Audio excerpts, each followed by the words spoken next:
third here at 184. And Keckeisen dominant at this weight. Only bonus point wins in his 4 matches here to the finals. And so has Plott. Yep. Plott has dominated. And the way that Keckeisen beat him at the Big 12 Championship shows you how far these two have separated themselves from the division, because in the semis, Plott had a major decision himself against the number 2 seed. Big Ten champion Isaiah Salazar, and that matchup in the Big 12's 14-5 in favor of Keckeisen. He did on a shot. Well, look at how he pulls himself close to the body and switches off to the double immediately. What I love about this matchup is when I was in college, Nebraska was still in the Big 12, right? In 2011, I graduated. In 2012, they made the transition to the Big 10. So these are some of the schools that I wrestled often when I was a Nebraska wrestler. Well, when Keckeisen gets to his shots, he's immediately off to the next step. He doesn't stop. That is one of the biggest issues with wrestlers, from the lowest level to the highest level.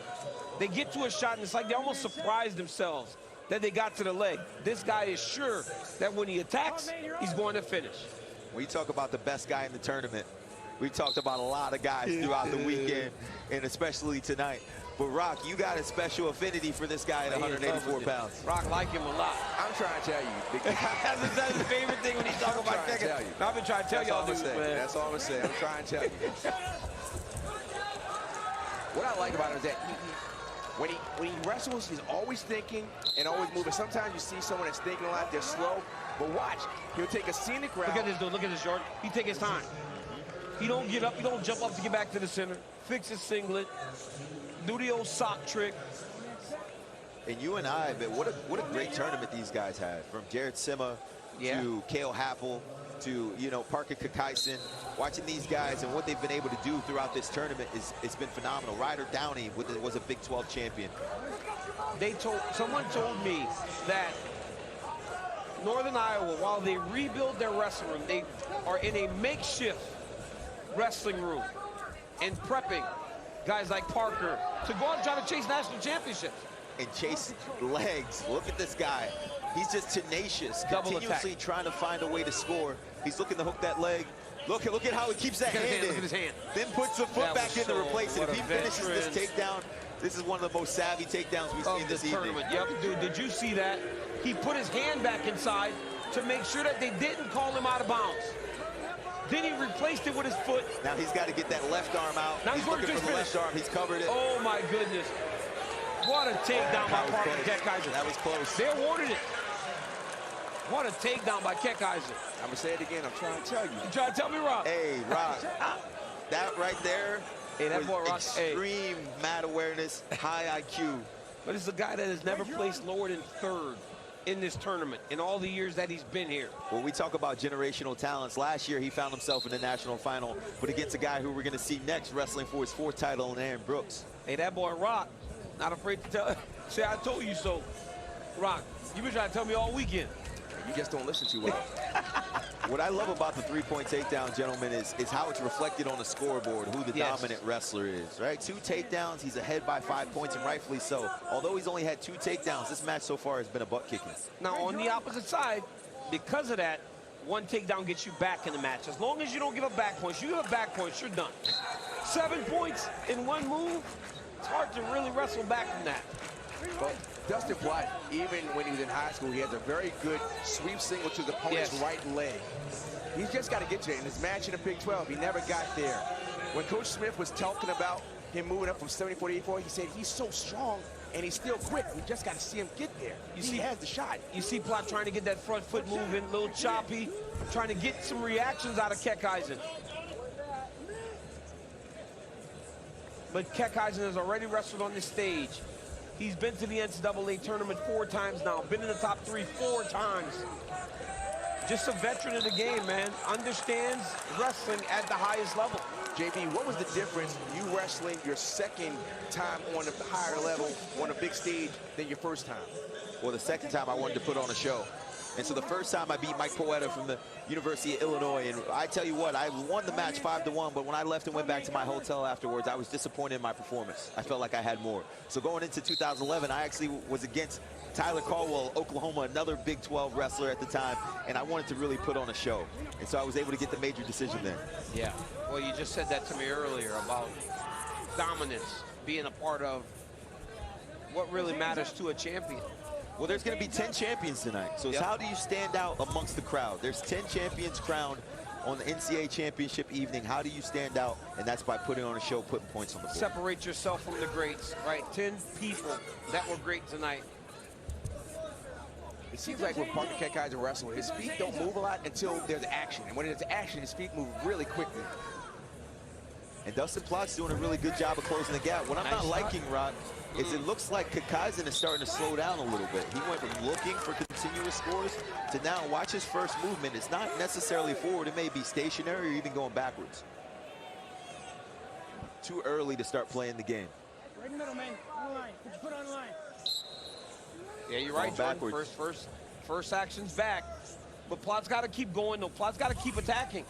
Because where he struggles is when Keckeisen is on his legs. I mean, I have not seen a guy in this entire tournament that is more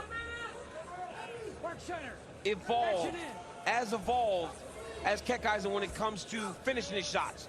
He takes his time, he's measured, he doesn't rush. He just knows exactly what he needs to do in order to get to his scoring positions. You know, I've seen this on Twitter a few times tonight, but there really needs to be a push-out rule in folk style wrestling. These guys play the edge way too much. Look, Keckeisen doesn't even want to come back to the center. He knows if he gets in a dicey position, he can easily bail out of bounds and restart. What do you do, Jordan? What do you do, Jordan? Do you go back to the center and wait for him? No, you got to continue to push the pace. I mean, if you go back to the center, you might make them look bad to the crowd's eyes, but you're not scoring points. Yeah, you're not scoring points. Plott needs points right now. Plott needs points. Next year on MatCast, Jordan, we're just going to put you in a folk style freestyle debate with Shane Sparks. You guys go at it. I love the push-out rule. I think it's really advanced our sport in freestyle wrestling because that was a thing that we would do in the freestyle game too.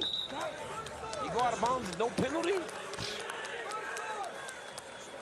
We go red. Some blood from the left eye of Dustin Plott here at the end of the second. Keckeisen up 6-3, and the riding time going currently in his favor.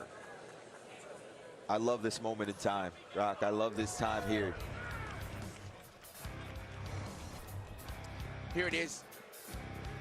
Parker Keckeisen, he was always moving, and then at the end of the match, when he needed to get a major, he would continue to move forward. Again, he moves his feet, lateral motion, lowers his level pretty well, and then again, he's just good on top. 14-5 major decision.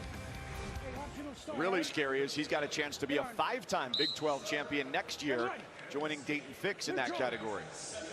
And Plott's smart here. Smart, cutting him right away, getting him back to his feet. He's got to get a takedown. Not only a takedown, he's going to need multiple scores here in order to win this match. He's also going to have to eliminate riding time. So he's got his work cut out for him in this third.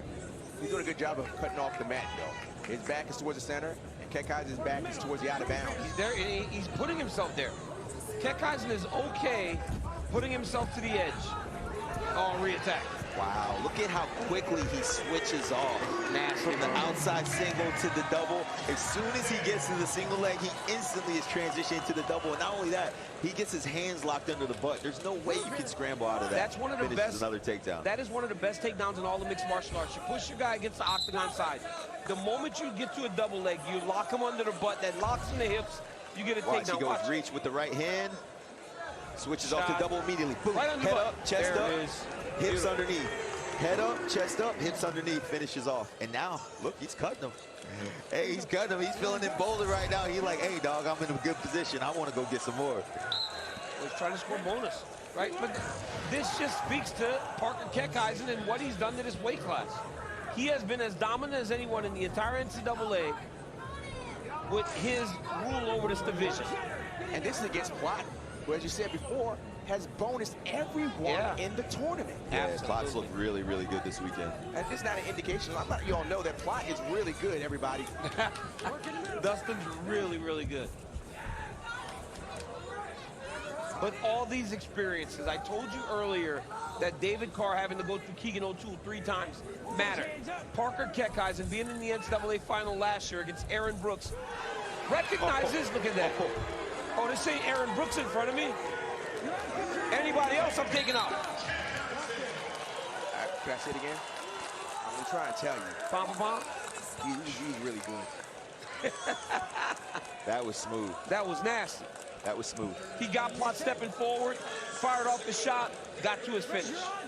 And Plott's got to keep wrestling here. He has we to. know the good things happen to the guys that continue to wrestle.